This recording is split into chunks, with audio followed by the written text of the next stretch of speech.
Waaqayyo keessaa faarfannaa Daawit faarfannaa 109 lakkoofsa 5 maqaa Waaqayyootiin nan dubbisa. Dubbiin kee miilla kootiif ibsaadha. Daandii koo irrattis hin ifa.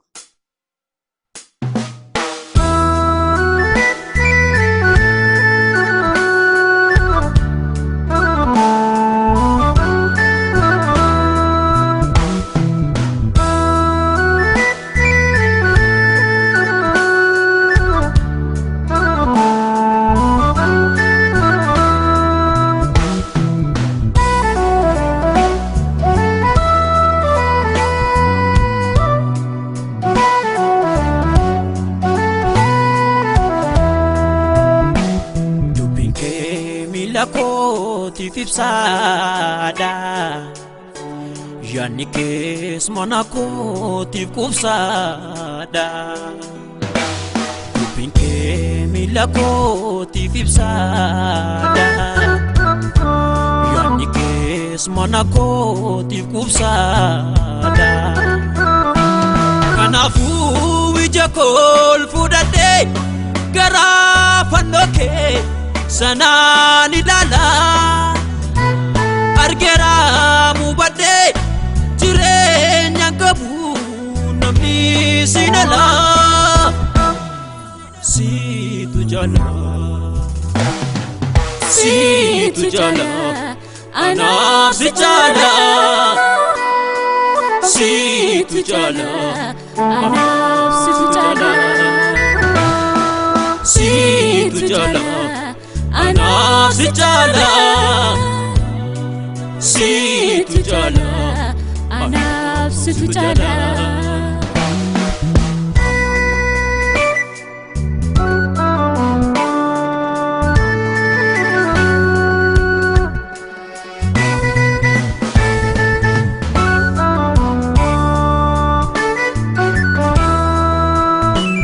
jalalat naf kabdu jalaladu gati kanijiji raune kesakoti badu yadano tahera sida hindi gaune jalalat naf kabdu jalaladu gati kanijiji raune kesakoti badu yadano tahera sida hindi gaune Gade jirenya ikakabu bagansi godade kabenya karake nargade jirenya ikakabu bagansi godade kabenya Kanafu wijakol fudade garafanoke sanani dala Argera mubade jirenya gabu namni sinala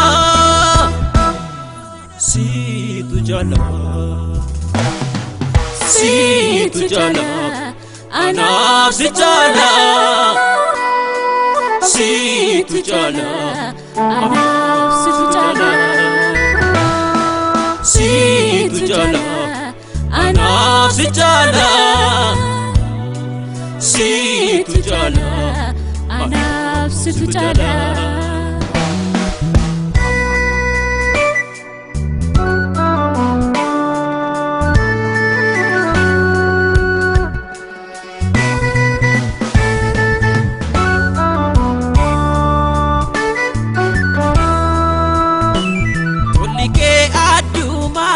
Gadinat jete ofitina fute namadaga tama ilaltanga tama ulfinam nagute tolike aduma gadinat jete ofitina fute namadaga tama ilaltanga tama ulfinam nagute Argu ketinani argame eenyutu na beeka karaa kee kaafame seenaan koo simaanoo beeka siitu jala anaaf si jala siitu jala anaaf si jala siitu jala anaaf si jala siitu jala anaaf si jala